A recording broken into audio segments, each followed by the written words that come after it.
আসসালামু আলাইকুম।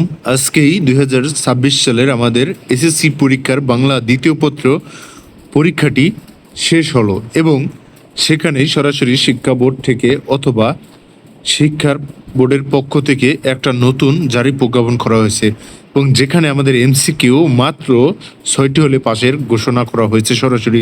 কিন্তু কেন?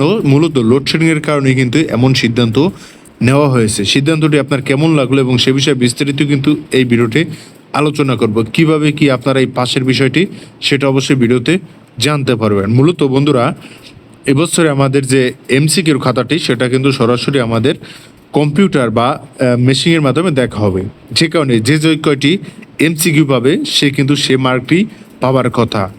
কিন্তু হ্যাঁ, এবছর 2026 সালে এসে নতুন একটি সিদ্ধান্ত, সেটা হলো সে মেশিনের মাধ্যমে দেখা হবে এবং একই সাথে যারা আমাদের রিটেনে কম মার্ক পাবে তারাও কিন্তু মূলত রিটেনে বেশি মার্ক পেতে পারে শুধুমাত্র লোডশেডিংয়ের কারণে।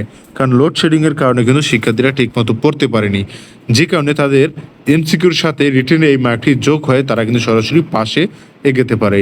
ঠিক আছে, তাই সকল শিক্ষার্থীরা মন খারাপ না করে পরবর্তী পরীক্ষাগুলোর জন্য সঠিকভাবে প্রস্তুতি নেবেন, কারণ সঠিকভাবে প্রস্তুতি নিলে পরবর্তী পরীক্ষাগুলো ভালো হবে।